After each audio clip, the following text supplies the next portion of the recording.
For those of us watching, we're waiting for a couple of panelists to arrive.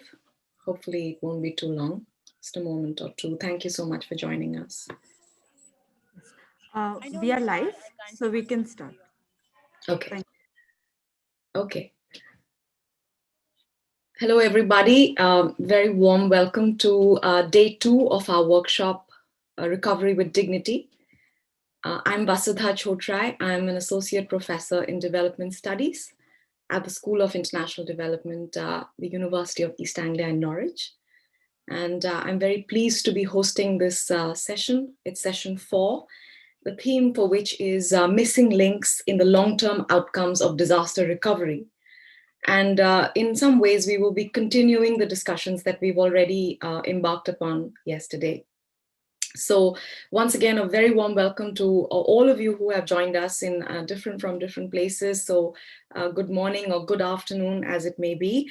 And I'd like to thank our distinguished panelists, in some of whom are still trying to join, but I hope they will soon enough. So thanks to Rohit, Jigyasu, Sneha, Krishnan, Rachna, Dhingra, Mahima, Jain, Pradeep, Nayak. Thank you so much for your time, and really looking forward to discussing this important topic with you and drawing from your valuable experiences. So I'd like to start by making some introductory remarks, and then I'll introduce our distinguished panelists in some more detail and then explain the format for the session.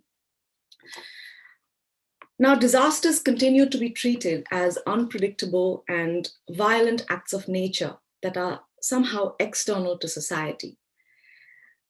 And despite abundant recognition of the systemic social roots of risk and vulnerability, disasters have continued to be represented as environmental externalities that are decontextualized from social vulnerabilities and are managed by professionalized agencies that are devoted to the disaster risk reduction and disaster risk management, DRR and DRM. And the heightened impact of climate change discourses and research that both tend to focus on extreme events much more rather than long-term risk has further reinforced the disconnection between DRR and broader development debates. In practice, as has been noticed yesterday and commented upon quite a lot yesterday, the majority of disaster response resources continue to be dedicated towards emergency management and reconstruction. And there is relatively little systematic and systemic consideration of how root causes related to structural risk can be reduced over the long term. A major problem also is that disaster management as a field of governance is largely seen to focus on relief, restoration, reconstruction, and of course, preparedness, but not recovery. And moreover, typically the responsibility for overseeing recovery rests not with any one agency, but with the so-called processes of normal government. But in fact, very few government departments actually formulate any specific plans for disaster recovery. And even less so, there is very little accountability attributed around this. And when disaster recovery is built into management plans, it is typically to mention inventories of infrastructure, other amenities that can contribute to disaster preparedness and enable prompt rescue and relief. No doubt these are very important objectives, but as a very experienced administrator once told me, and I quote, "An overemphasis on infrastructure projects for too long can become a distraction." And not addressing recovery directly and in a sustained manner is therefore a problem. And moreover, as our research project, Recovery with Dignity, shows us, whether or not there is a governmental field called recovery, there certainly is a broader political field around recovery, within which priorities for recovery emerge, are promoted by different actors, and are continuously being contested. So this field, this political field around which recovery emerges, is rife with different visions, different motivations, different agendas. My own research, looking at the long-term trajectories of change in post-super cyclone Ersama in Jagatsinghpur district of Orissa, has shown me that sometimes recovery processes are not even explicitly labeled as being related to the disaster themselves. So my study has shown the active promotion of aquaculture. And all of this conversation around aquaculture is not being held in any direct sense with regard to the super cyclone. And my study has also shown that this has led to the potential missing out of key links between environmental and economic changes that are being brought about as a result of aquaculture and long-term disaster recovery. Now, more broadly, I think we are all concerned with how disaster management approaches both operate within and reproduce dominant, or some might say hegemonic, development discourse. Now, the question that I want to pose, therefore, is as follows. Are these broader disaster management approaches also making particular assumptions about individual resilience without regarding the broader cultural, socioeconomic, and environmental context? And are they then producing some missing links that are impacting upon long-term outcomes? But because they are missing links, we don't understand them. And what might be the implications of this? So this is the question that we will consider in this session, and we will draw upon specialist and experiential insights from valuable work in key areas like culture and heritage, public health and gender, ecology, and the environment. And of course, we will take a broader view of disasters in themselves as triggered by a range of complex drivers with unequal and long-term consequences. So to help us discuss these questions, we have with us a very warm welcome again to Rohit Jigyasu, who is a conservation architect and risk management professional from India, currently working at ICROM as project manager on urban heritage, climate change, and disaster risk management. Rohit served as UNESCO Chairholder Professor at the Institute for Disaster Mitigation of Urban Cultural Heritage at Ritsumeikan University, Kyoto, Japan, where he was instrumental in developing and teaching international training courses on disaster risk management of cultural heritage. Rohit was the elected president of ICOMOS India from 2014 to 2018 and president of ICOMOS International Scientific Committee on Risk Preparedness from 2010 to 2019. Before joining ICROM, Rohit has been working with several national and international organizations such as UNESCO, UNISDR, Getty Conservation Institute, and the World Bank for consultancy, research, and training on DRM of cultural heritage. So a very warm welcome to Rohit. I'm also very pleased to welcome Dr. Sneha Krishnan, who is an associate professor of environmental studies at O.P. Jindal Global University. Sneha has a PhD in environmental engineering from University College London, where she worked with communities across South Asia on the recovery of village water and sanitation systems after floods, cyclones, and earthquakes in Assam, Orissa, and Nepal, respectively. Sneha continued to work in Keonjhar in Orissa on a randomized control trial on agriculture and nutrition with the London School of Hygiene and Tropical Medicine. And Sneha is also the founder director of ETCH Consultancy Services, which continue to work on innovative methodologies in disaster recovery and public health research in the Global South. So welcome, Sneha. I'm delighted to welcome Rachna Dhingra, who is a social activist working in Bhopal with the survivors of the Bhopal gas tragedy, a gas leak from a Union Carbide plant in 1984 that killed a very large number of people. As a member of the Bhopal Group for Information and Action for the last 10 years, Rachna has taken part in legal actions, protest demonstrations, and media presentations on issues of the disaster in Bhopal, locally, nationally, and internationally. In 2011, Rachna received the India Today Woman of the Year Award in the public service category. Rachna has also received the International Ethicon Blue Planet Award in 2009. We're delighted to have you with us, Rachna. I'm also very, very honored to welcome Pradeep Nayak, who is a civil servant with the Orissa government and a former chief general manager of the Orissa State Disaster Management Authority.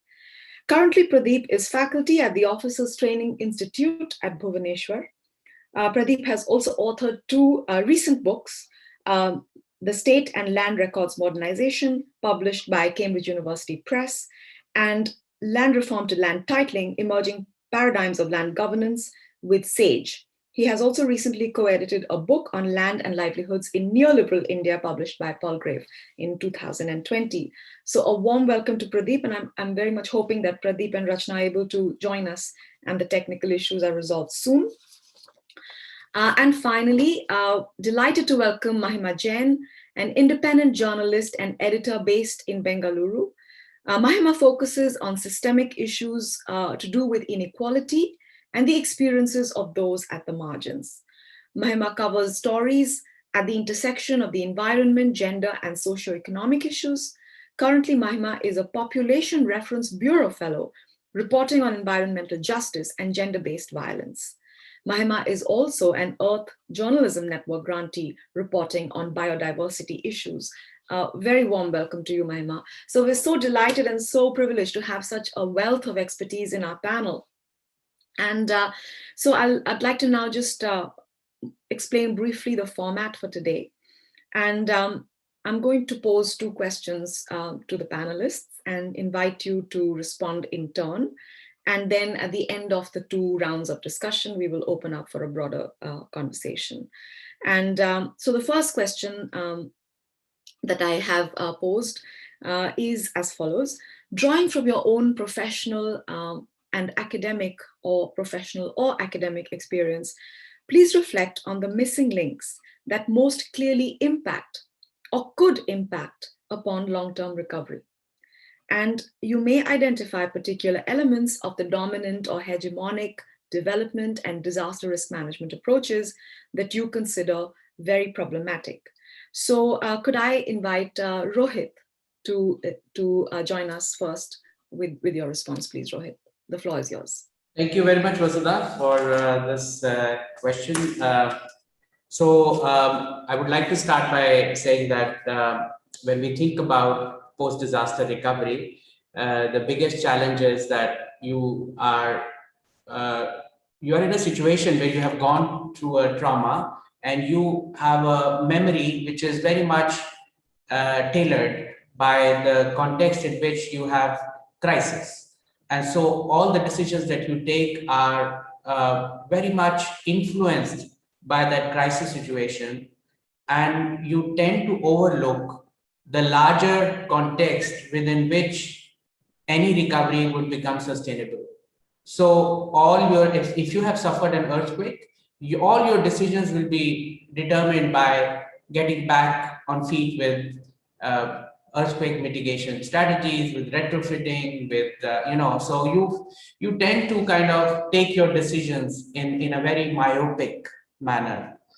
And in that process, one of the missing link that I want to highlight is that of culture, because culture is not something which you tend to think of as something important when you have to think it against survival, against all the livelihood needs that are definitely there when you have gone through this crisis situation.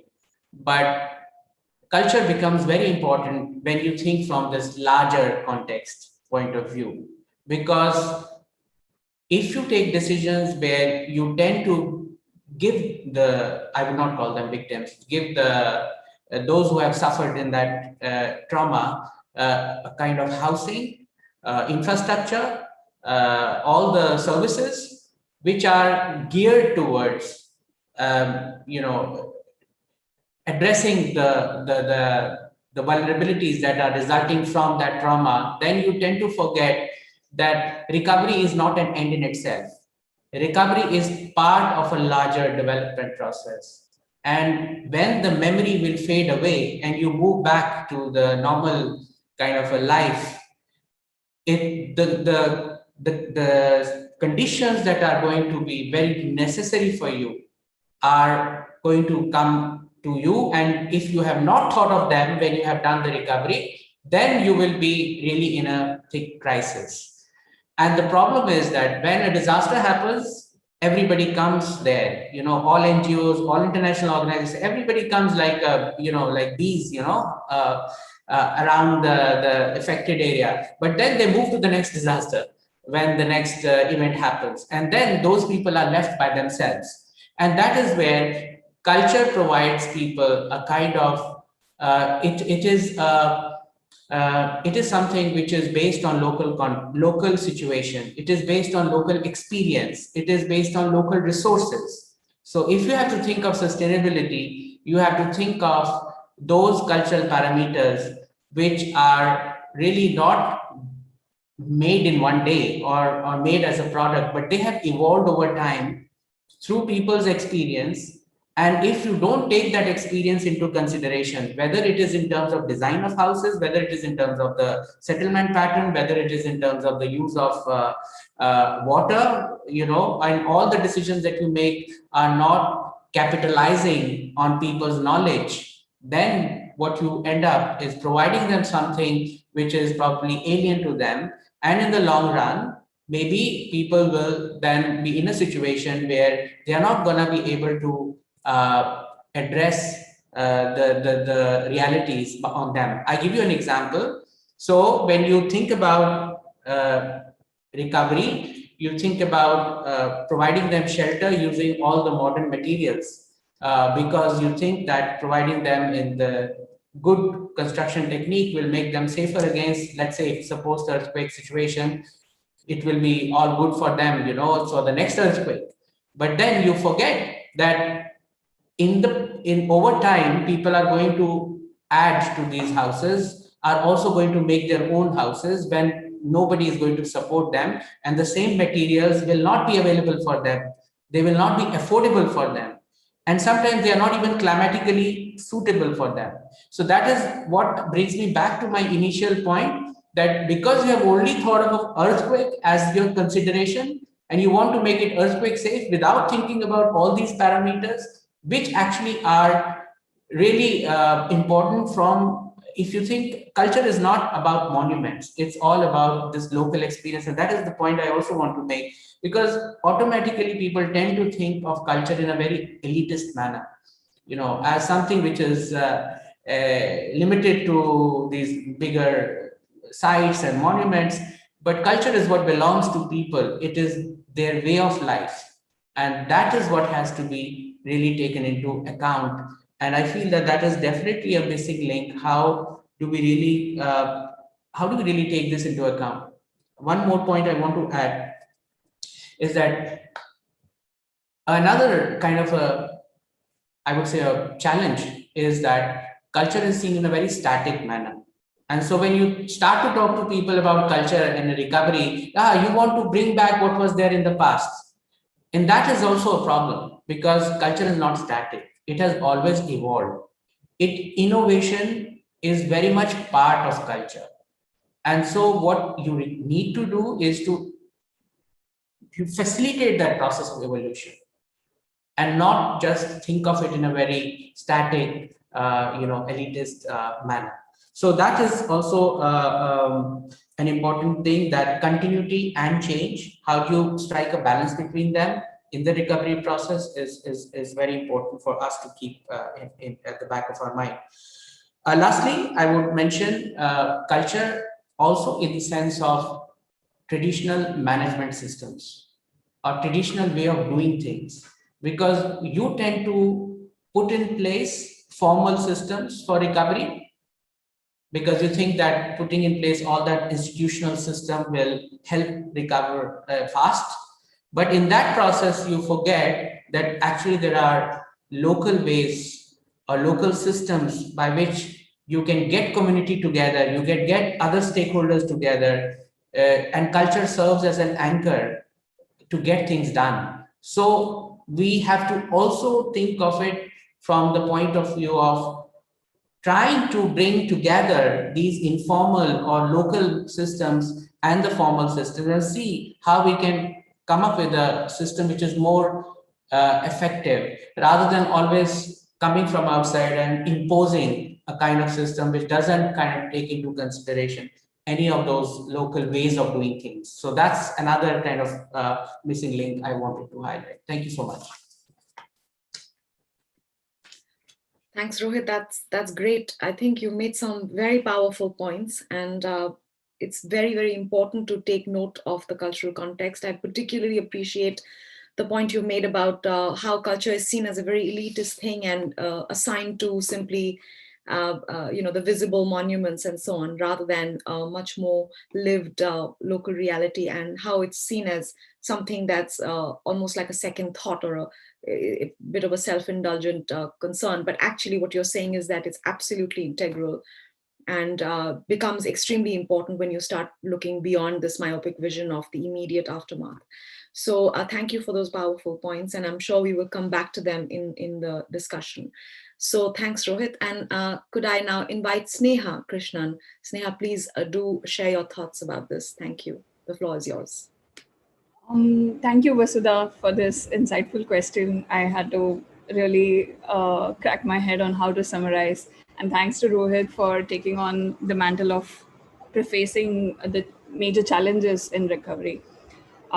Just like Rohit emphasized the need to look at culture, I would like to emphasize that gender and children and different age groups, different social groups, which are often missed out or wrongly perceived in humanitarian response. So I come from a humanitarian background with working with agencies, responding to different ages, different social groups, elderly, disabled, looking at their needs.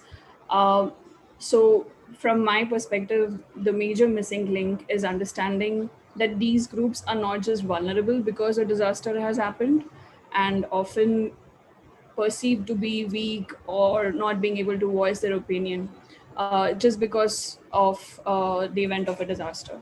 So over the years, my experience in Assam, in Orissa, even in Nepal, has been to look at how disaster operates as a opportunity, as a window of opportunity for making change happen.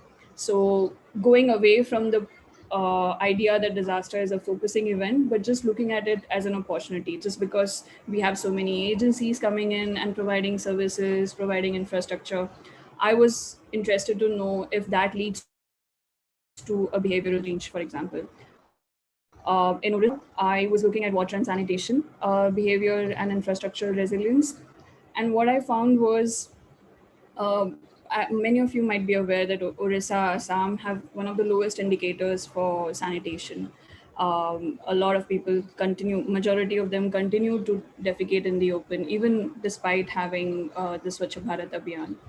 And I was interested to know then, when agencies come and offer houses, do they also offer toilets, even if people are defecating in the open? And what processes do they follow to encourage people to start using toilets again? And what I found that it was a very difficult terrain for agencies to operate in, because most of the focus is on providing shelter, which are resilient to cyclones, providing protection systems in villages, which will protect them from cyclone if it happens again. So there is a lot of focus on infrastructure, but then toilets and water systems are often ignored in these. And as a result of which, women and children who access these water points or who need to access toilets often get left out in this decision-making processes about what recovery means for them. And over the years, I have been trying to look at, say, women in Orissa and what are their needs and how do they evolve over time. That has led me to understand that health, nutrition, education, for example, education, developmental growth, all these aspects are something that humanitarian agencies are not able to tackle on, because it's a very short period of time that they come in and provide services for. And within the limited resources that agencies have, they cannot achieve everything. And that is why when we try and set the recovery priorities, we tend to miss out on these intangible recovery priorities that communities tend to have. And which also evolve over time, like we were discussing yesterday. The other missing link, other than gender and these different groups and their needs, is also the nature of multiple hazards in places across India. I think if you look at India as an entity, you will have one place which is suffering from drought, where other regions are suffering from cyclone or floods. Even within states, you will find, like for example, in Assam, in Orissa, some states are suffering from cyclone, while at the same time there are floods happening in the different districts.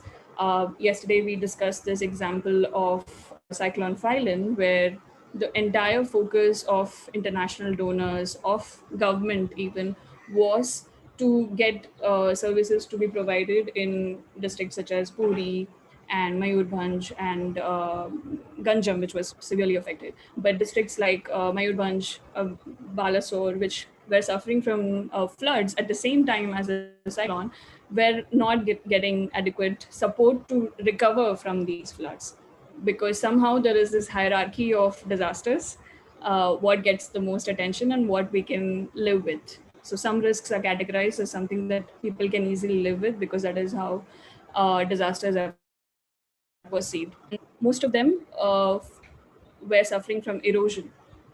I think that is the other missing link which I've found in the context of India. Riverine erosion is another silent, neglected disaster where people get displaced and can never go back to the land. Especially when we talk about setting priorities for household and other services, for constructing a house when land is lost. How will people recover? Because we don't do these big scale or even small scale relocation projects anymore. After our experiences from earthquake in India, relocation projects are very minimally undertaken by government agencies. So that is something I feel which is under researched, which is underreported. And because the scale is so small, we tend to ignore this in the major disaster discourse, not even in India, but across South Asia.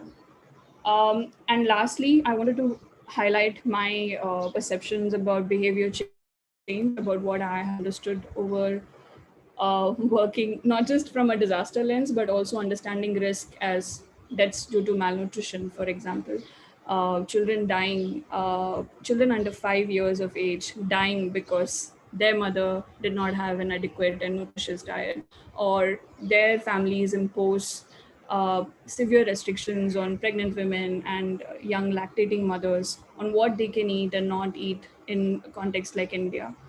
And to be arguing about construction of dams, construction of bridges, and looking at development in a very uh, patriarchal and masculinistic way, I feel that we let children die. We do not investigate what leads to our biases and misbeliefs about what development means for these young children who are born and do not even live to see 5 years of age. So with that, I would like to come back to my thoughts on what can be done later. Thank you, Vasudha. Thanks, Sneha. That was a very, very powerful insight, actually, set of insights. There's a number of key points you made, and I completely share your some of your observations. I have personally seen how these houses that are offered to people post a disaster are often, frankly, quite unsuitable for their use. And I have also seen in certain villages the room that's supposed to be like the bathroom or the toilet is actually used for something completely different. I've seen all kinds of things. I mean, bags of rice kept there, livestock. I mean, all kinds of things that this particular room is being used for. So, which also made me think of Rohit's intervention earlier, because unless there is a broader connection with, with behavior, with culture, with people's ways of lives, and there is a inclusive conversation that's also a dynamic conversation around how best to do things which suits people's needs, we will end up with these kinds of situations where things are just not even useful. And I also take your point that with this massive emphasis on big infrastructure, the cyclone shelters, the protection systems, of course, those are very, very important.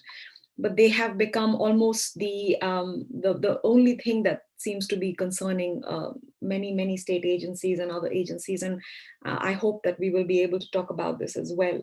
And I also think you made a very important point about how women and children get left out of decision-making processes. And I also think that what you said about the silent neglected disasters, these are very important. Yesterday, you were there when we had that breakout group with community members from Ersama, from villages along the coast, and how they are living with a constant problem of salinization, of constant problem of seawater intrusion, and you talked about riverine erosion. So what gets labeled as a disaster, I think, is extremely pertinent. So with that thought, thank you, Sneha, that's brilliant. Now, could I now invite Rachna, Dhingra. Rachna, please, if you could take the mic and share your thoughts about this question. Thank you very much. I'm sorry, my camera there seems to be some problem with my camera, but thank you for inviting me. So everyone knows about the Bhopal disaster that happened some almost 37 years ago.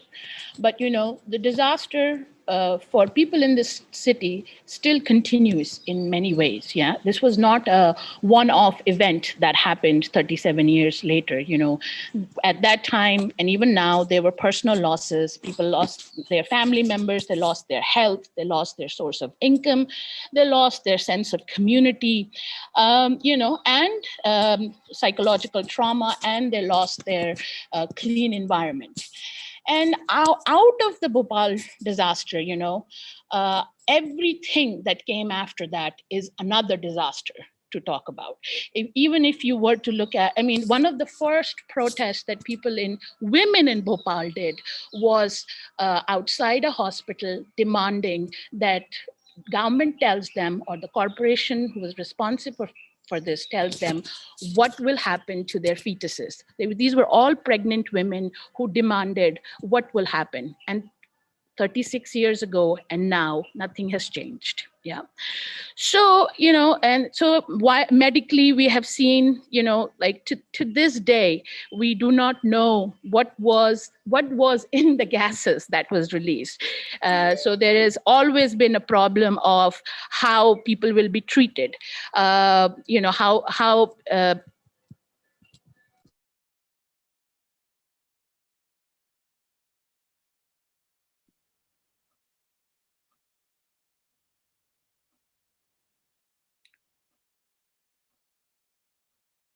Rachna, sorry, please do go on. We're just sharing a live graphic screen.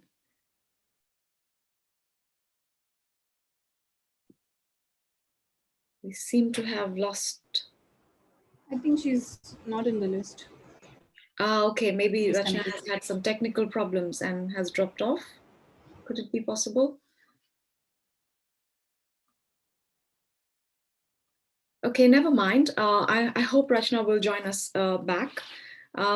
Perhaps it would be good to just keep the session moving, and we'll come back to Rachna when she's able to join again. Dr. Nayak, Pradeep Nayak, are you with us? Would you like to go next and share your thoughts? Yeah, sure. Thank you. Well, am I audible? Yes, absolutely. Yeah, thank you, Professor Vasudha, and also IIHS for giving me an opportunity. So I am very happy to hear from Professor Vasudha, because you visited after Phani cyclone. So severe cyclone that struck Odisha. So you went there, we had a discussion, and I read your paper. I am very happy that you have very systematically and very clear way you have focused what the hegemonic limits of a hegemonic approach. So ours in WESDMA, Odisha State Disaster Management Authority, has already completed 20 years, 99 to 2019. So very important that some people should to study about what is this, how it has succeeded in its objective, and how it is, where it lacks. We talk about this, you know, this, you have read, everybody says Odisha has done remarkable success, global acclaim. It is there. If you go for disaster definition, various aspects of that you need preparedness, you need early warning, you need evacuation. But what about recovery? What about reconstruction? What about documentation? What some your IHS use the word memorialization or remembering. So what about research? So we lag. We have failed. So in terms of early warning, thanks to India IMD satellite and other early warning. So and also over the years some socioeconomic improvement. So Vasudha has seen in rural areas. So Pakka houses are coming up thanks to Indira Awas Yojana and other government subsidy program. So thatched houses are going out. Some concrete structures are there. Some economic improvements are marginal. Things are taking place. So even the wind hits, it doesn't create so much of destruction as it was in super cyclone. So various factors, not that early warning does help. So preparedness, but other aspect in terms of recovery, so we have failed. So we always discussed, it's my personal view also, that the contractor-led approach, you do massive construction. You know, very last week, yes, cyclone report has come out. So I have that report. It shows from Ganjam to Balasore, entire coastal area, we should have a massive saline embankment. Already embankment, we should have again World Bank construct massive embankment to prevent the saline ingress or water, the flood water during cyclone. Again, the same thing. But the real issue that in terms of developing a culture of safety or recovery or resilience, or as someone said, that the question of addressing the vulnerable people, we simply forget during emergency period. Because our problem still today in Odisha and other has been basically colonial approach, response centric, relief centric, fire, you just ring up, they will come, rouse your fire, they'll go. Why repeatedly fire is happening, how to save yourself, how to respond, it doesn't take place. It takes place, it's very, very challenge, so many practical problems. And after reading the Vasudha, and yesterday I completed a thesis, someone has written, you know, very interestingly, Odisha approach is response centric. Cyclone is coming, get out. Then some other disasters like a tsunami or this Uttarakhand, suddenly it will come, earthquake. So here post-disaster is very important. We always focus because it came all of a sudden. So I was reading so that how development impedes development and how disaster impedes setbacks in development, how development creates window of opportunity for mitigating disaster, then how development reduces the vulnerability to disaster. That is very important, what Vasudha has done research.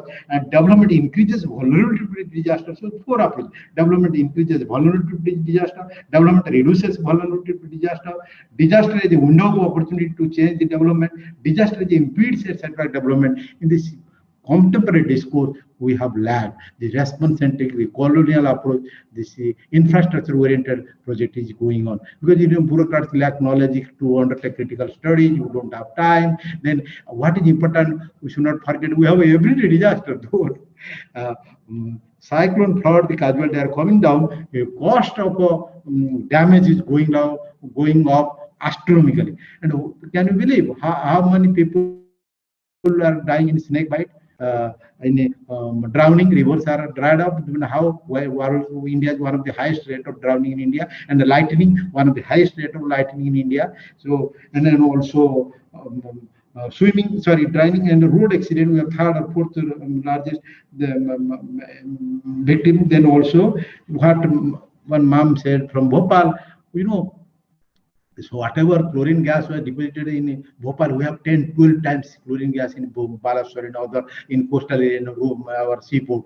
So during cyclone, we warn them, use cut off the power, but they cannot. You know, you need some cooling, megawatt power to cool down the chlorine, ammonia, methane gas. So for 2-3 months, no power. So they have to spend the captive power plant energy to cool down this methane gases, various explosive gases. So after that, they have to fire up. So we are seeing, as we go for massive industrialization, we are again seeing disasters, industrial, chemical, biological disasters. We have never addressed it. The way we are addressing causing development approaches, it simply increases disaster. So we are not addressing that. So that is important. This current hegemonic approaches, it is really causing problem. I think Vasudha can be benefited when she will focus this Nikita Sood's approach. So that was the development. This Man Group was renewed. This Adani big company, they set up industry in the Gujarat coast. It is very vulnerable area. So that is also create the way kind of you have a political economic development. It has different interest classes, as she pointed out. Many of our resource persons pointed out. We bureaucrats we have limitation. We cannot address. When I was talking about the you speak about Odisha is doing this that. What about in Chennai? This is Chennai coast. The sand mining, dhan mafia are causing havoc. NGT telling our river beds are causing massive erosion. Suddenly, our rivers are coming into spate. So it will go this way or that way everywhere because of sand mining. The where mafia have dug up. So again, but we need sand. Without sand, no development, no concrete work, nothing doing. So we dug up. So even NGT is intervening. So everyday issues, micro issues of disaster is also impeding our it is causing vulnerability to disaster because any discussion disaster we always focus on hazards. We are creating risks and vulnerability, then impact assessment. This hazard risk vulnerability very basic concept we keep in mind and discuss about this issue. So it is very important to finally conclude this Odisha approach is still is a response centric colonial approach. We have succeeded in reducing people's casualty and this is casualty of lives and livestock,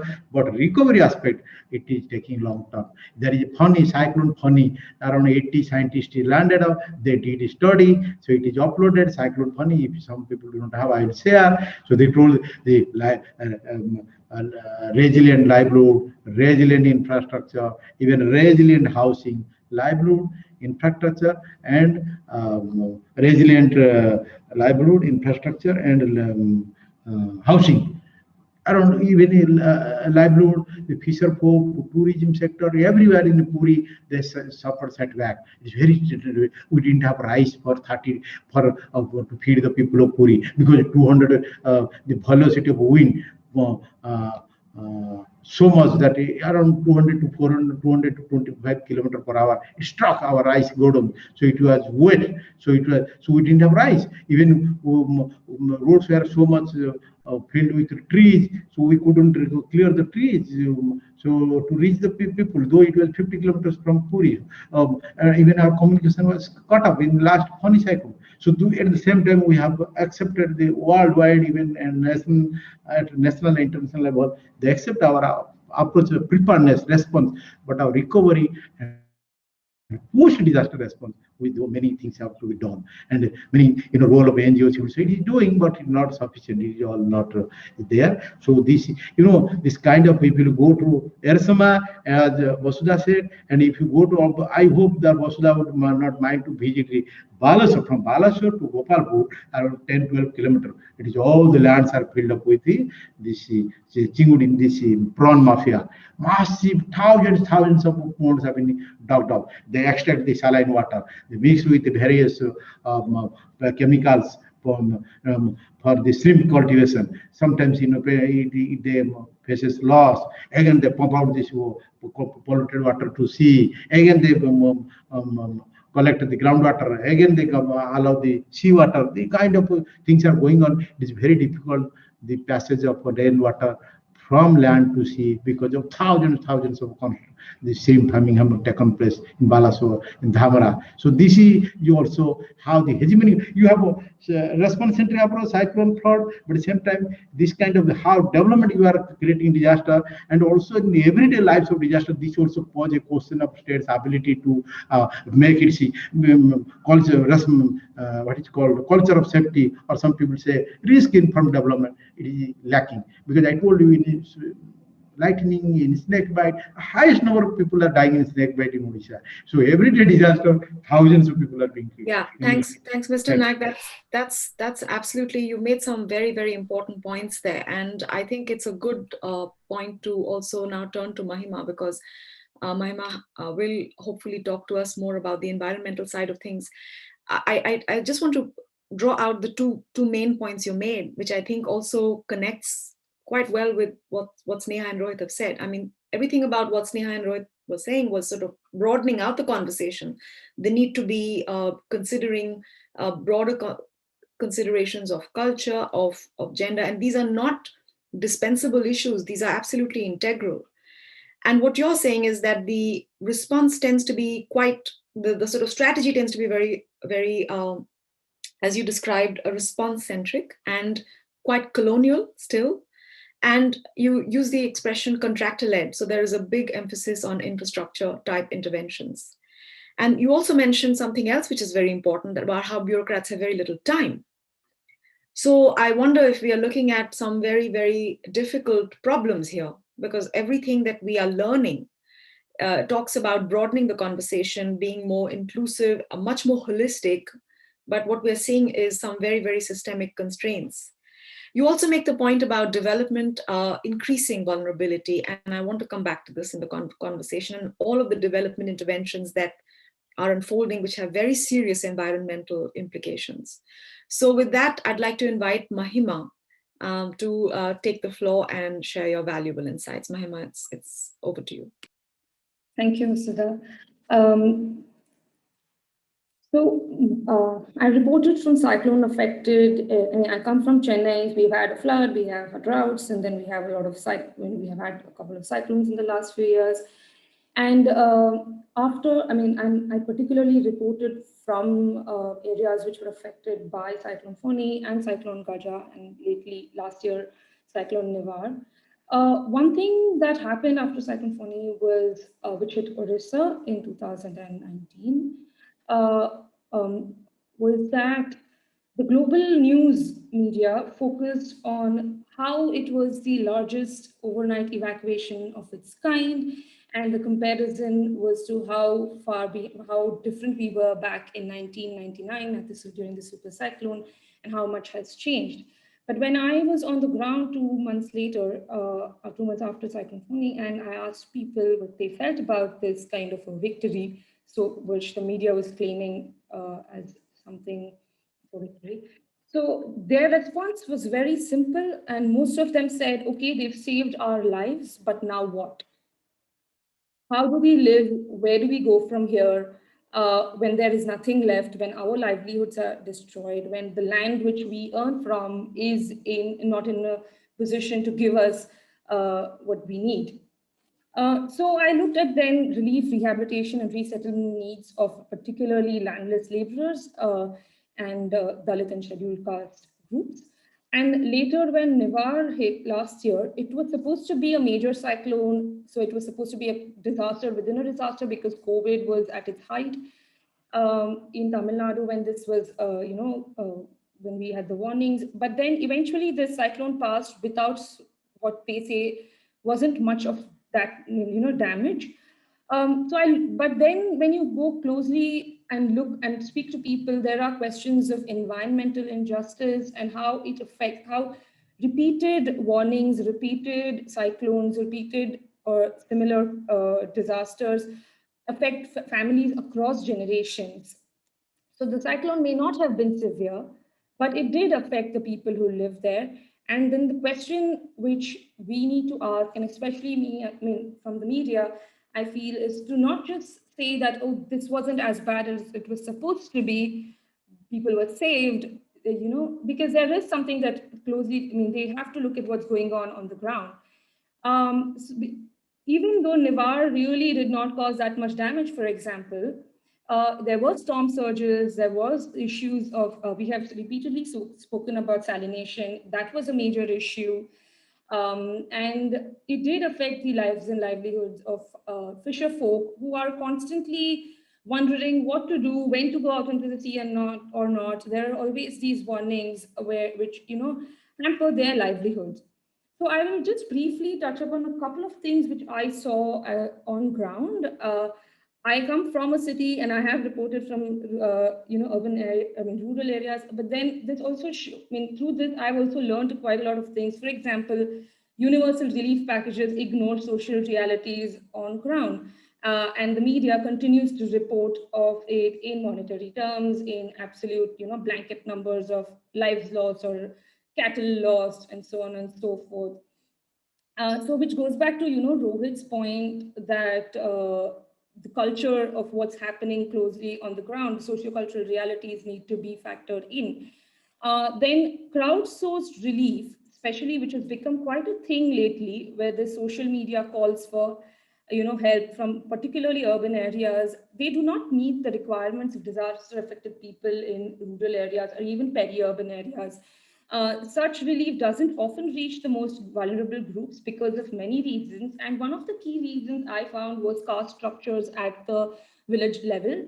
For example, Chettipulam in Nagapattinam, where I went, is a village predominantly populated by scheduled caste people.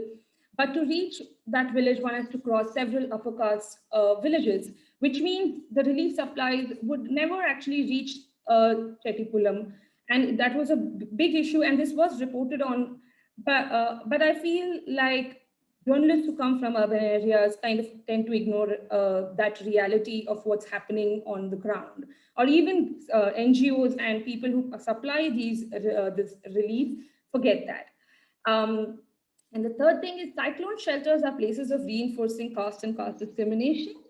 That is, and people who are parachuting in and out, whether it's NGOs or journalists, don't remember that, and they in fact might instigate things which they are not it might create more chaos than they before they came in. So that's on relief. And then rehabilitation, one thing, or recovery particularly, one thing that completely goes is not factored in while is the impact cyclones have on common land, and how that affects common property, those who rely on common property resources and their livelihoods. So things like coconut groves, or forest land, or places where women go for their life, for daily needs or livelihoods, that is not really covered or focused on as much in either by the government nor by the media. Yes. The third thing in this recovery process is that, as someone before me already said, we take a myopic view and we forget that one thing that happened, for example, with women is that they take these microfinance loans. What happens to repayment of these loans, for example? And how is this affected because of the disaster? And because whatever little they have then goes into repaying these loans, and it creates like cycles of debt over time.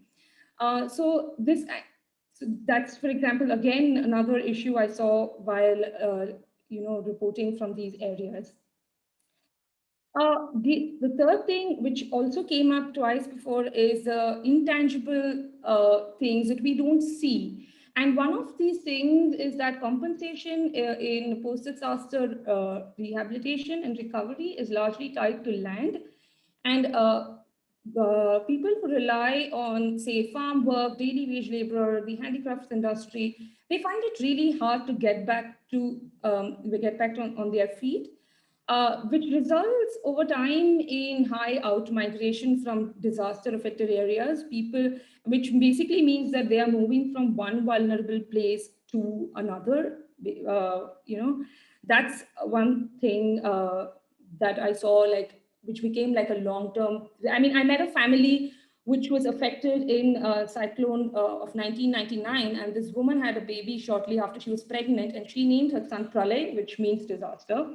And recently, after Cyclone Foni, this boy works again in, he was there, he was about 20 then, when this Cyclone Foni happened. He witnessed that, and then he moved to Pondicherry, where he witnessed another cyclone. So his life, for example, has been defined by cyclones, even from across the East Coast, so things, and this is obviously, that story for me tied very well into migration, into livelihood, into debt, and everything else that, I've tried to highlight today.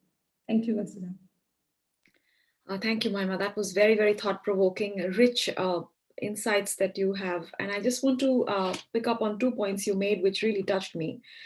And both, I think, reiterate the kind of work we've been trying to do in this project, Recovery with Dignity.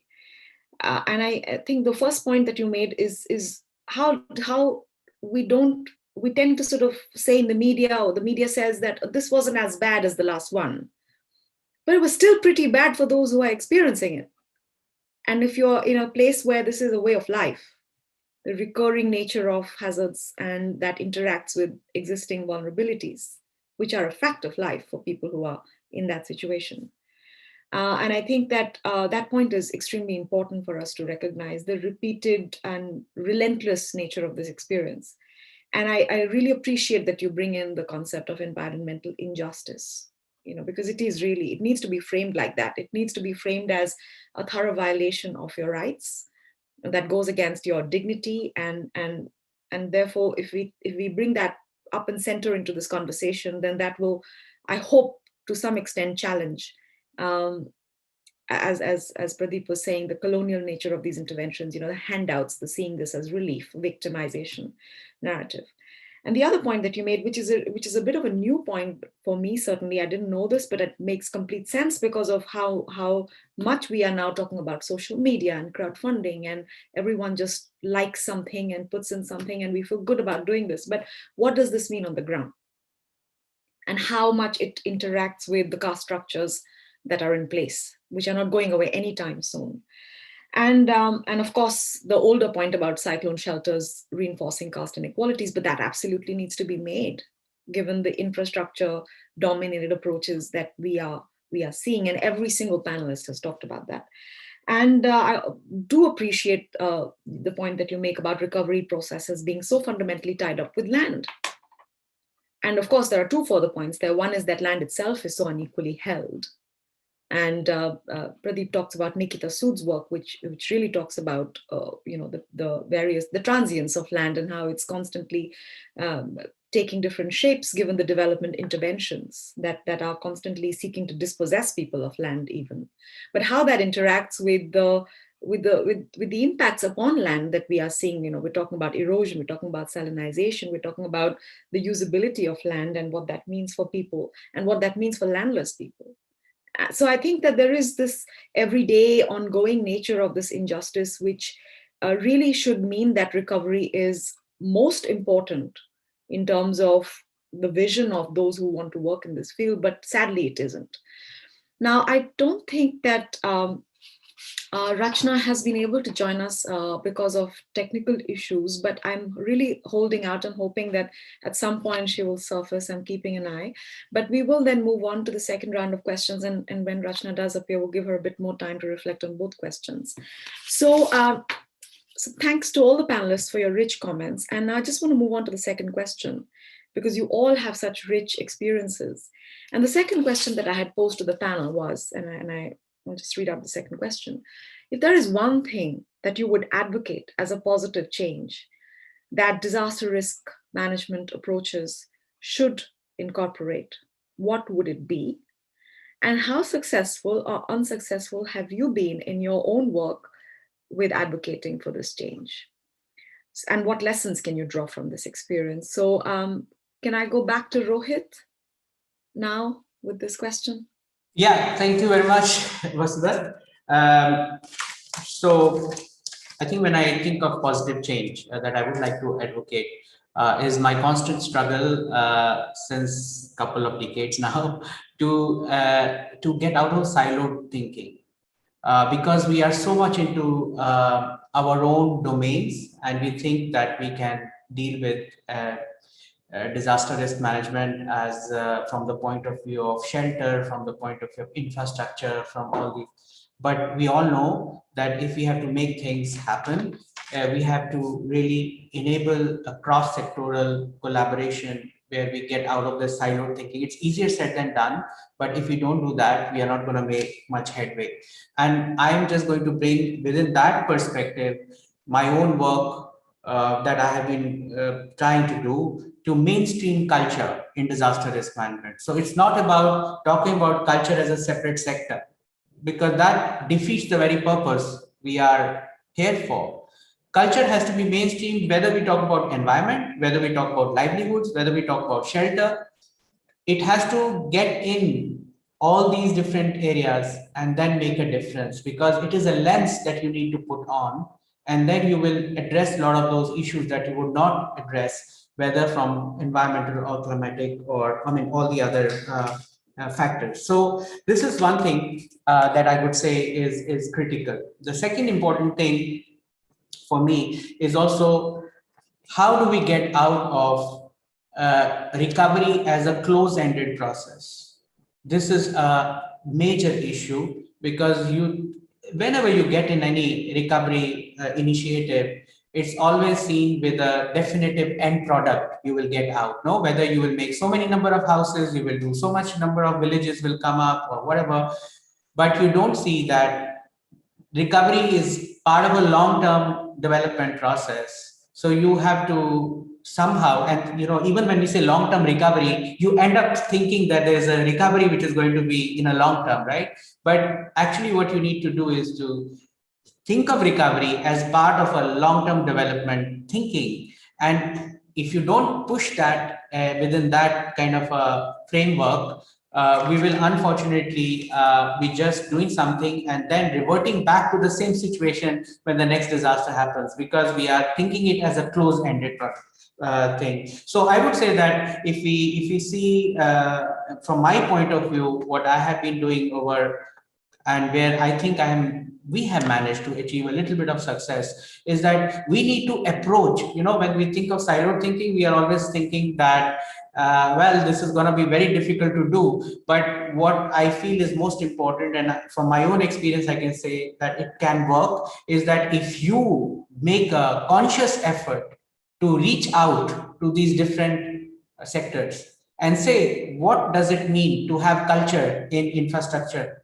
What does it mean to have culture in a livelihood sector? What does it mean to have culture? So you have to be proactively going in and making a kind of a dialogue with all these different sectors. And this requires you to also cross one more hurdle, and that is the disciplinary jargon or vocabulary that we are all in. Because we are so comfortable talking our own language that we learn from our own, I can say it from my own background as a heritage professional. There are a lot of words that only I or my colleagues from heritage sector will understand, but I might be saying the same thing, but the other sector will not understand because they use different language for the same thing. So we need to really make an effort, and we can succeed in that. At the moment, we are working on drafting a climate change policy for heritage sector, and we are encountering such problems because we are talking the same language. Environment sector and culture sector are saying the same thing, but they don't agree on the same language, So this is a hurdle, but we have to really make consciously an effort to engage in a dialogue. And I'm sure things will change. I have seen things change over the last 15 years. Culture is much more included now. I mean, much more included in the sense of at least recognizing it. I mean, it was not even being recognized before. The fact that it is there in this seminar and we are talking about it, to me, is a step forward. But there's a lot more to do. Thank you. Thanks, Rohit. Very, very important point you make there about the need to get out of siloed thinking. And I do agree about the language. We have to flatten these differences, I think, and reach out. That's great. And hopefully we'll come back to this. I'd now like to invite Sneha. Could you please share your thoughts on this? Thank you. It's always nice to hear Rohit go first because he covers half the points that I had to make. But I just wanted to touch upon two or three things which I've been trying to do over the last decade. I'm learning how to do. It's not that I've managed to learn or be successful in it. First and foremost has been my interest to understand how do we measure or how do we understand long-term recovery. I think the points that Rohit made is very vital. Even if you say long-term recovery, you come with an endpoint, but what are the things that you want to understand? What are the things that you want to measure in which changes have happened? Do you consider different sectors? Do you consider different needs? And how are we as disaster practitioners or researchers looking at data and research methods in understanding disaster recovery? So as an example, trying to look at different ethical approaches on, say, using innovative methods to understand disaster recovery, for example. And for me, the center has always been community and their lived experiences. So trying out different innovative ways. It's not new. So many of you must have heard of photo voice or photo elicitation. So communities themselves will go out and take pictures of their surroundings to conceptualize and understand and also debate amongst themselves. What do we mean by women's empowerment, for example?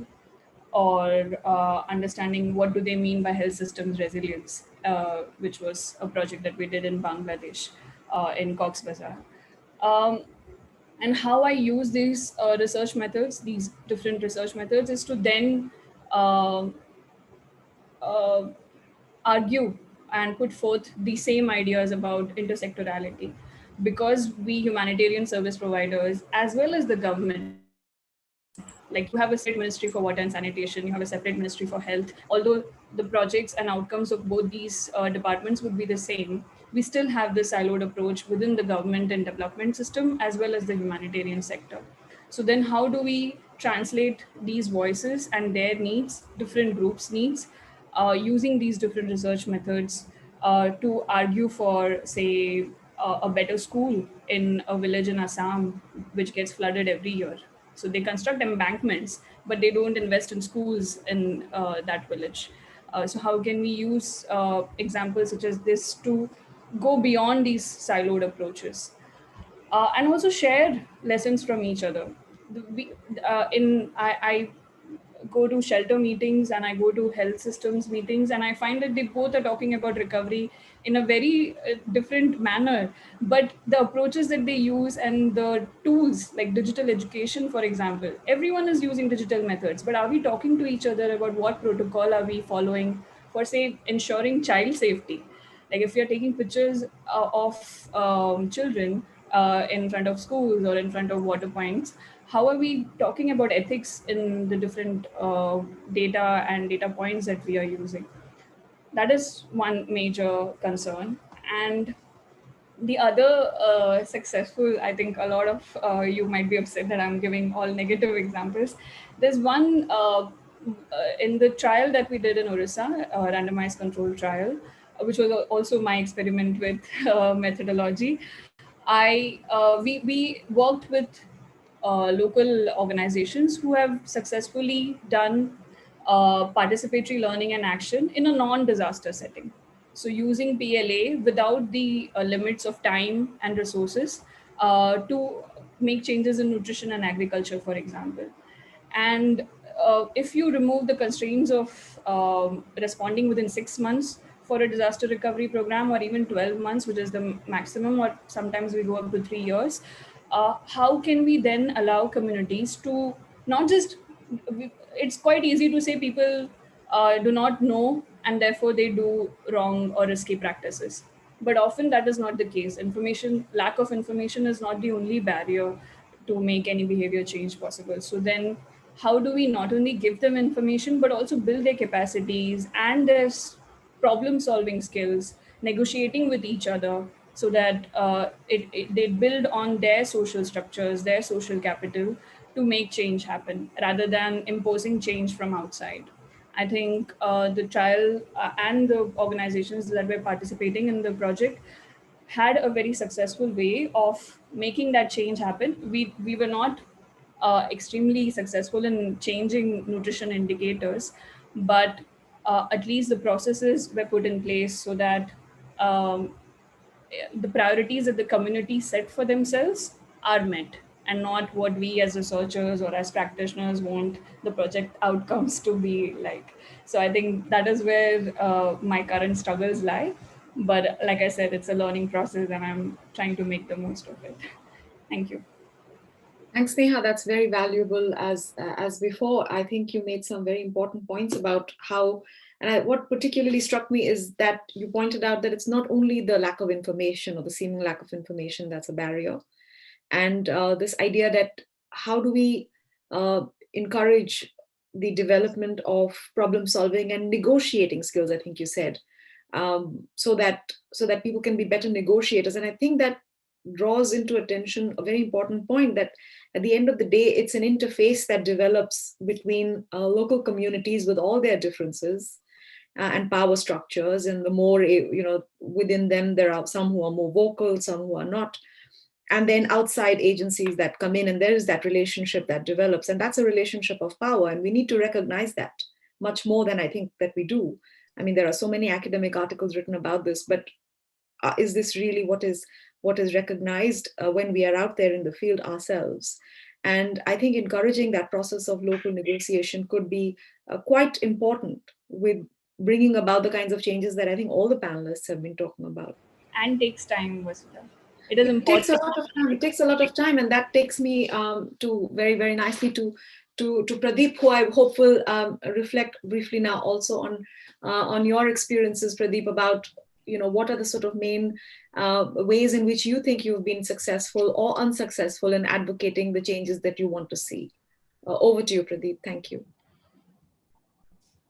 Well, thank you, Professor Vasudha. After trying for so many years, the last year central government has brought the section relating to mitigation into effect by creating the disaster mitigation fund.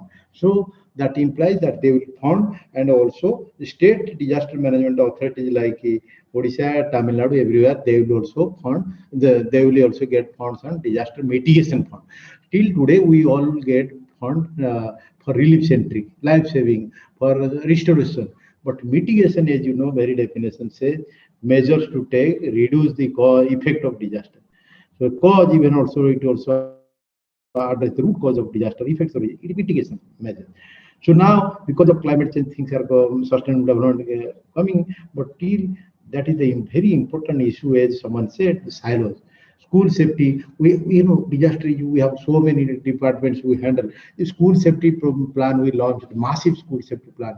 It is a school and mass education department headache, but everybody think that disaster management is SRC, Special Relief Commissioner, or colonial office, which handle relief, or OSDMA, Odisha State Disaster Management, which looks after capacity building program. We have different approaches. Someone handles during crisis, someone handles after crisis, but it doesn't work.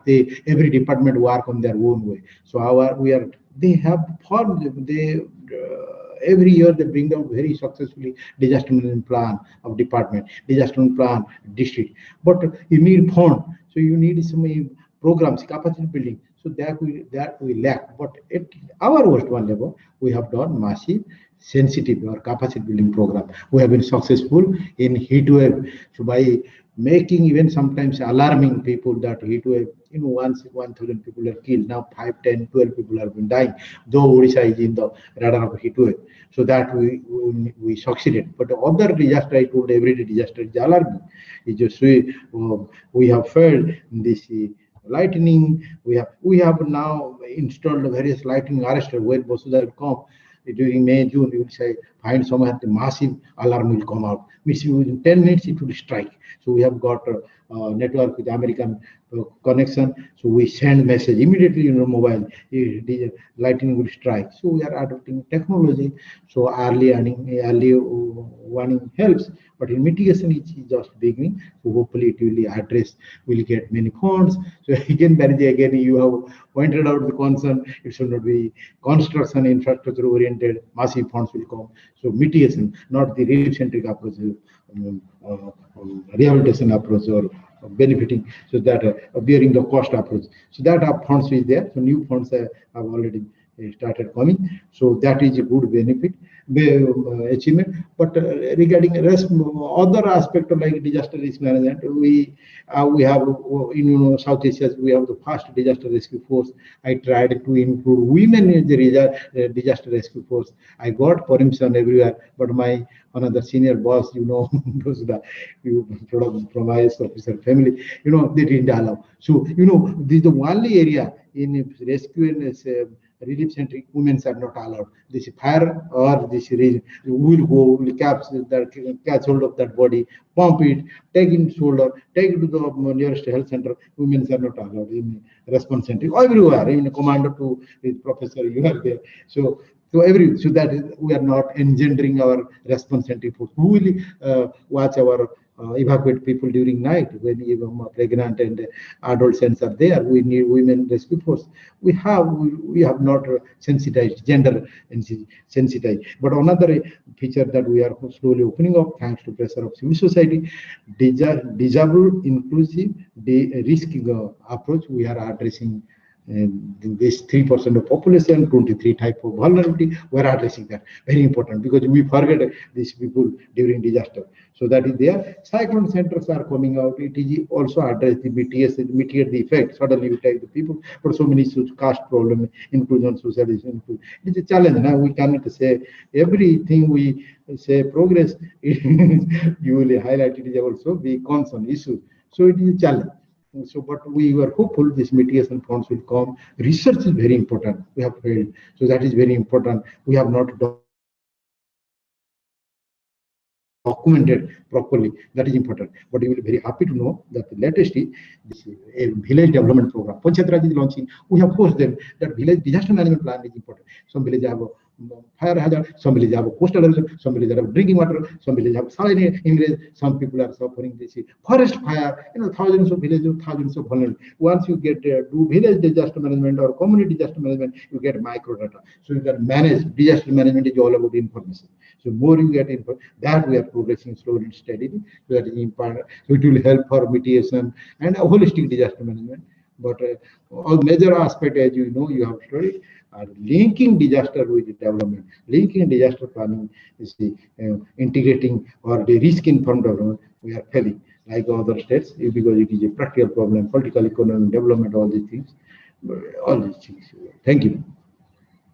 Thank you very much, and that's a very valuable perspective because it comes from within the government, and it's and I appreciate these are your personal views, and quite appreciate that you're sharing them too.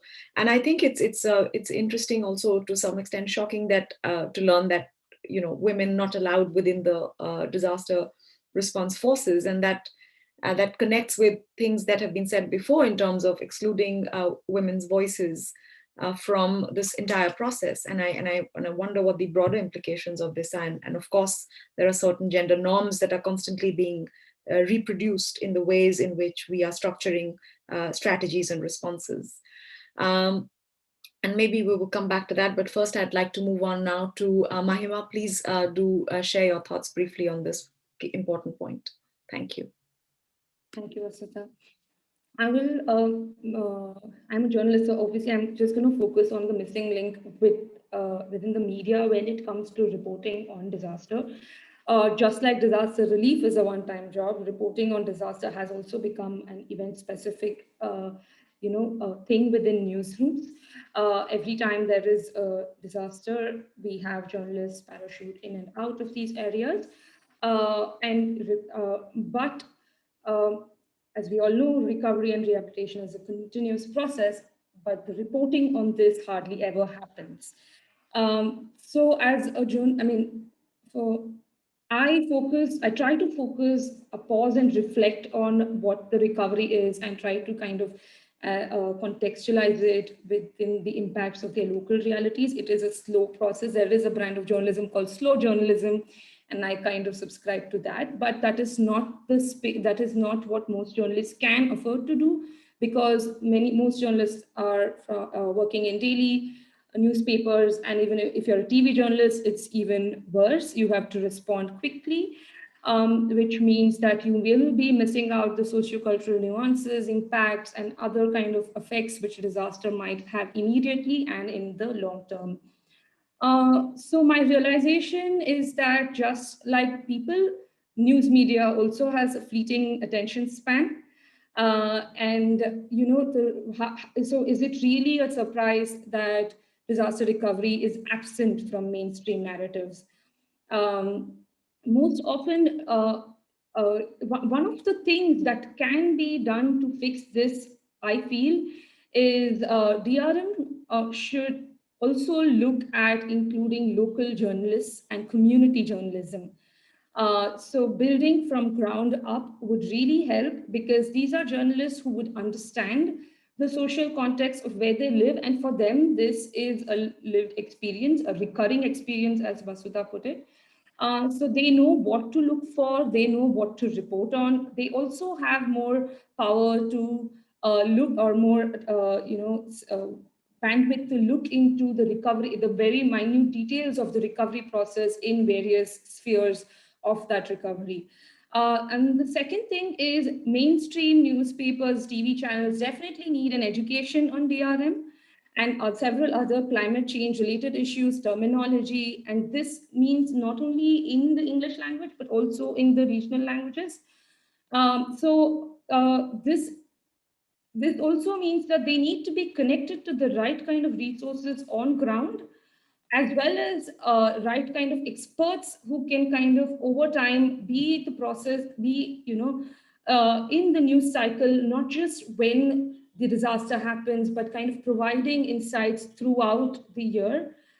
News organizations definitely, just like there are disaster management plans, I feel the news organizations need to look at what they do, more kind of reflective approach, and need to look at what they would do differently like next time there was a disaster. I don't think that happens at all in most newsrooms. So that is a very important thing. So just a second. So yeah, basically, this, training local and regional journalists would go a long way in making sure that local issues are placed in global context, and that they can connect, connect the dots between everyday occurrences and longer term recovery processes. And this needs to ensure inclusion of women, Dalit, Adivasi voices, not only as sources in articles. This is something we focus on. Most journalists try to have 50-50 percentage of women and men sources, just like that in an article. But you need to go beyond and also pass on the mic and kind of give them the space to be the journalists, to be the storytellers, to report from ground up. That's about it, Vasudha. Thanks, Mahima. Brilliant. I really think you've brought this session to a nice sort of common ground, I think, because it really draws together things that we've all been talking about. The importance of slow journalism. Because yesterday also in the panel, in session 3, we heard about how there is never a media narrative around how it's important to have a slow and considered long-term process of recovery, which is producing a sort of so-called happy society. This is not, no one is writing this, and so in a sense we're reinforcing the problem at multiple levels, how to break it. And I think a very, very possible way is to invest in local journalism, because they are living the experience and they're not going to rush there the moment there is a cyclone. And I completely take your point about that process itself not being insensitive to local differences, because of course the local itself is so highly heterogeneous. And I think that would also to a great extent regard points that have been made by Rohit, by Sneha, by Pradeep. How do we tackle this sort of hegemon, this juggernaut of the external infrastructure-oriented responses, which are quite insensitive to long-term thinking, and therefore all of these important points. So we sort of have another 7 to 8 minutes, and at this point I'd like to invite Rajeshri. Could you please share your screen, because she's been generating these powerful live graphics, culling out the key messages of all the panelists, and it will be just a delight to see that. And while we see that and take that in, I'd also like to encourage our audience to pose any questions. I know that there has been some exchange happening alongside in the chat box, and I've not been able to read it too carefully, but I think that, yes, Arnav, you've made some good points there about the need to do away with jargon, and I think everything we've been saying endorses that point of view. And I also agree with Rohit's comment in response that, of course, we need to take on board these different intellectual traditions and exchanges, but they do need to be attentive to sort of the ground reality, as you put it. And I think we all agreed that creating linguistic barriers of one kind or the other is not a good thing, because we really need to be able to have a broad conversation that engages more people in as flat a way as possible. Though of course we all know that language itself is power, so I am cautious in that. But if there are any questions, then please either put them in the chat box, or also you're very welcome to raise your hand and you can take the mic. We will unmute you. Comment from Bill: thank you for great presentations, drawing attention to work that's been done by CARE and Oxford Brookes University. Okay, thank you so much, and thanks for your website. We will refer to that. And also just a reminder that we have a website, Recovery with Dignity, and the link is in the chat, in the Q&A, I think, and we can also repost that. We have a lot of resources there from the project that we've just completed. And yeah, do take a moment to absorb this rich graphic generated by Rajashri. That's brilliant work. Thank you so much. Any concluding thoughts or comments from anyone else in the project team? I know that several of you are listening in. It is pretty impossible for me to try and summarize this, so I don't think I will even try. But we have covered a lot of different important points, I think, and it's a real shame that we couldn't benefit from Rachna Dhingra's insights, because that would have been a truly insightful perspective from the Bhopal gas tragedy context. I mean, this has been long ongoing disaster, interacting with everything else, as she put it, very in the brief moments that we were able to listen to her. So my apologies again on that, and I'm really sorry that we couldn't have Rachna with us on this panel today. I don't know how much more time we have, but I'm sure we can take, if there are any few last comments from anyone else in the panel.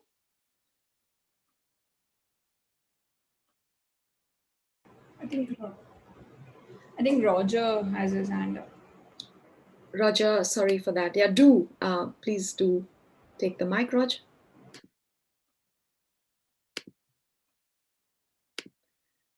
Gargi or Vinita, could you please unmute Roger? Hello, can you hear me now? Yes, we can. Thank you. Yes.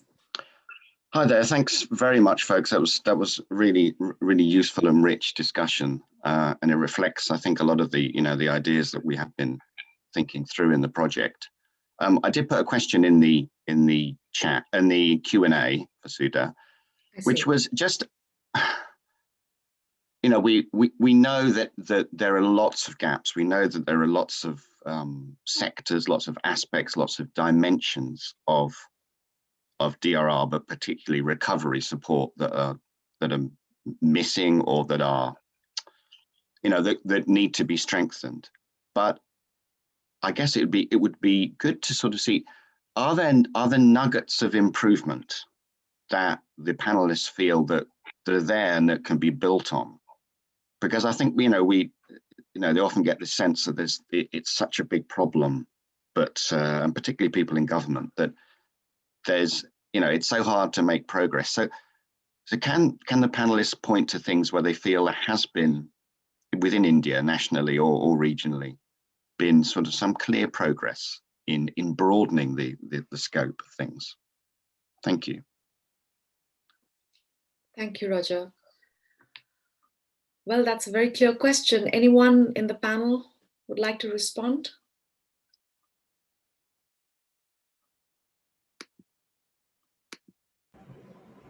I can go first. Yeah. Go ahead. Yes, I think I responded to Roger, and the challenge with recovery is, at least for me, in how I conceive recovery, is to attribute a change to the disaster event. And therefore, I feel that sometimes this was a struggle even when I was doing my PhD research. Like, how do I attribute any change that happens to the disaster event that I was interested in studying? Once I dropped that barrier in my head in terms of conceptualizing, I have realized that even historically, communities have come together to take upon issues in their communities, which which were related to either water supply or sanitation or demanding for employment. And somehow I was able to see examples where they were able to channelize information from government agencies so that the funds could be channelized to their communities to either construct an embankment or build a school which would be resilient to floods, and even decide, for example, where the embankment gets constructed on. I think even those small scale negotiations are sometimes so difficult to mobilize, so difficult for everyone to feel invested in, that I appreciate that it takes a long time to get that consensus and to generate that kind of positive change at small scales. So for me, those are the successes that I would like to highlight. Oh, can I respond, Yes, Professor yes, Vasudha? please. Please do. Yes. Well, that is very interesting and also very challenging question about long-term recovery. Though, as I highlighted, we have all this response-centric, relief-centric,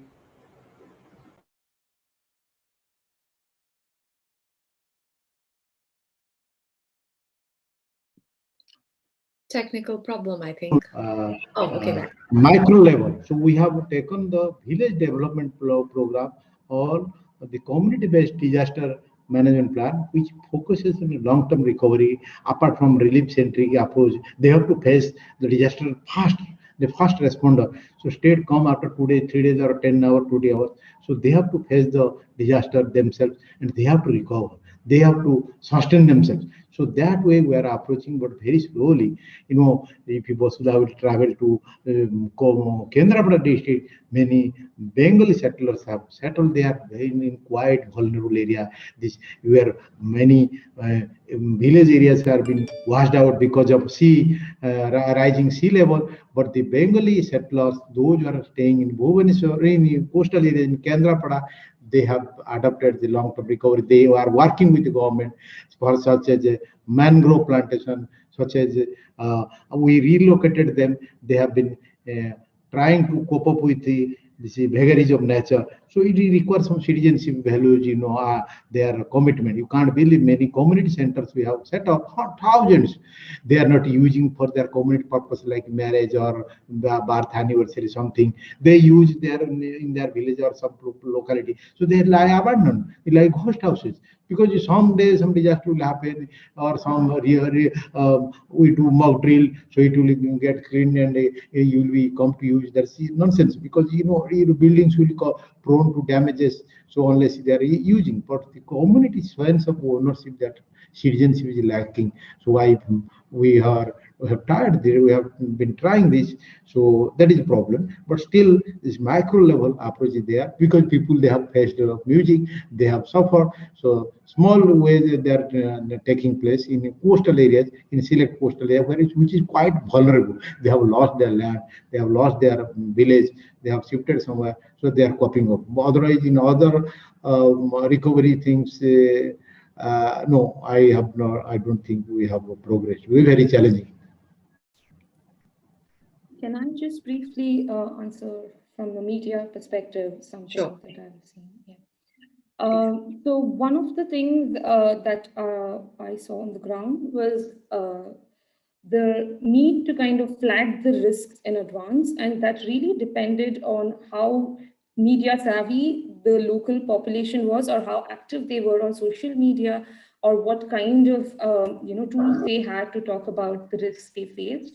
For instance, in a particular village in Nagapattinam, which is upstream, in a river which flows out into the Bay of Bengal, they have regular flooding because whenever there is a storm surge. And this is something they would routinely point out. And of course, that really meant that there was a tension on this village when the cyclone Gaja happened. And the local population was active in using Tamil social media networks to kind of flag this issue over and over again. So I think that's an awareness that comes locally, which really helps in kind of bringing attention to the issue, the environmental issues and risks they may face when disasters do happen. Thanks, Mahima. That's great. And I'm afraid that's all the time we have for today in this session. And my apologies to those of you who have your hands up for further questions.